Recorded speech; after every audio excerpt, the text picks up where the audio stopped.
Hi everyone. I hope you had a wonderful holiday weekend and a Merry Christmas, and I hope you looked forward to the new year, which is coming up really quick.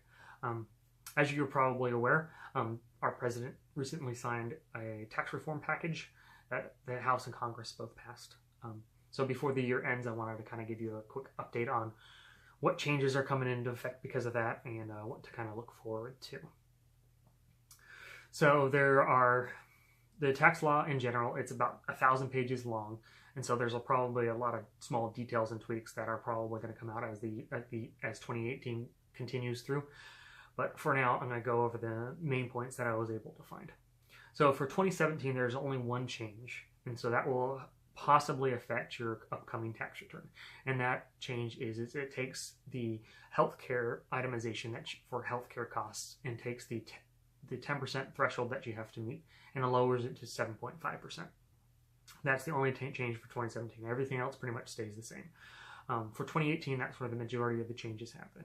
And that's where you'll see a doubling of your standard deduction for individuals and head of household people.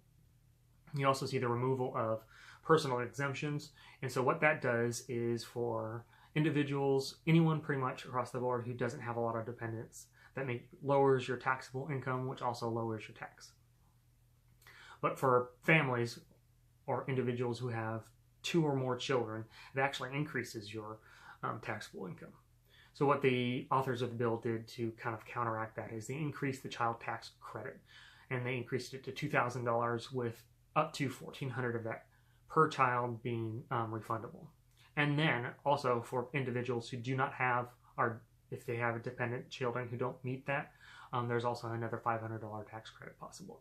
And so what that does is it offsets the increase of taxable income so that in the end you have an actual lower tax owed. The other thing they did is they didn't change the tax brackets. So there's 7 tax brackets starting at I think 10% and then going up to, I don't remember the top off the top of my head, but they adjusted them all down except for the 10% one. And so across the board for singles, head of household, and married, filing, and joint, all the tax tables are a little bit lower. And so that gives you also a little bit of a tax advantage, even though the taxable income for families of 2 or more children went up, their tax per dollar value went down a little bit. The other thing that changed is they capped state and local income tax at $10,000. So that's a large change. And what before this bill got passed, a lot of people were suggesting is that you prepay that tax in 2017 so that you could deduct it in that year. Well, part of the provision of this law is that you can't do that. You can't also probably prepay property tax, which the law doesn't mention, but to be able to prepay property tax, it has to be already assessed, and then you can prepay it. It can't be you just making kind of a random payment to try to get extra deductions for 2017. The other thing they changed is the way mortgage interest is deducted. So what they did is for any new homes purchased in 2018, you are capped at $750,000. Your principal, the interest off of that principal. You're also limited to your first mortgage, and so you can no longer deduct the interest on your second home if you have 2 homes. And then lastly, if you have a home equity line of credit, that interest is no longer tax deductible either.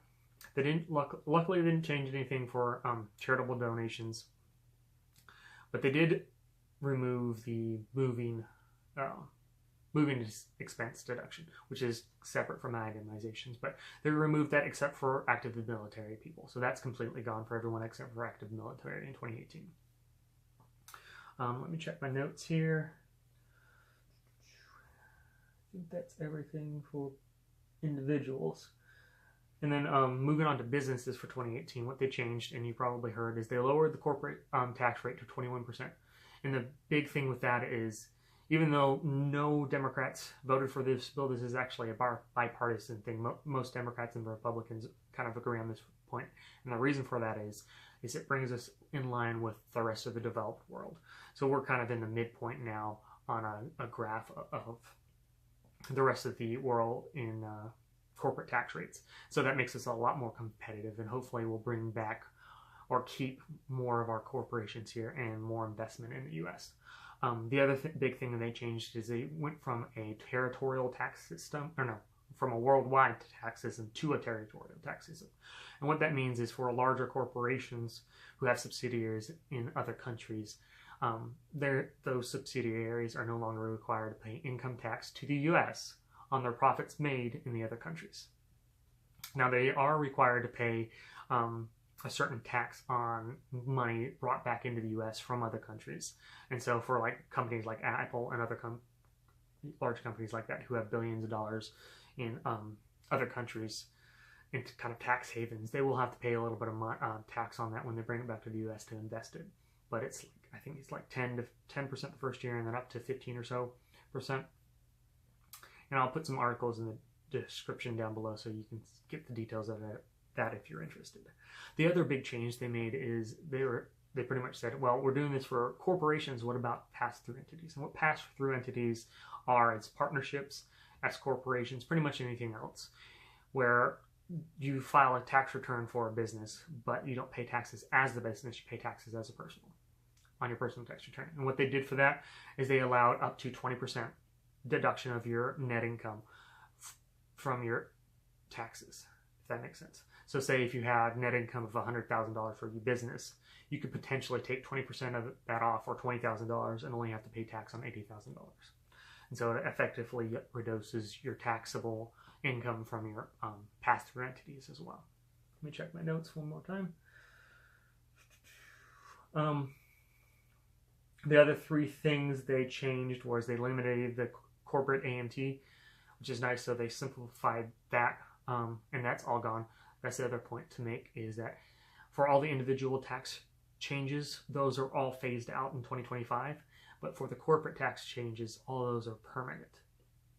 So everything's set, and there's more, what am I thinking? The likelihood of the corporate tax law changing is a lot lower than individual, because in 2025, Congress and the House or Congress as a whole would have to re-vote to keep the current laws as they are, where with corporations they'd have to pass a new law separate. So individual stuff will probably end up changing in the future. The other two things with corporates is they allow now 100% of expensing of short-lived capital investments, and they disallowed carrybacks of net losses, but you're of course allowed to carry those forward as long as you'd like. And then there's two things that I noticed for 2019 that are going into effect. First one is alimony is no longer a deduction or required to be counted as income. So the person who pays alimony no longer deducts it from their income, and the person who receives alimony no longer reports it as income. And the last one is kind of a big thing, is where the Congress effectively got rid of the penalty for not having a health insurance. They reduced it to zero, which is effectively eliminated. So those are the major changes that I've noticed so far with the tax bill.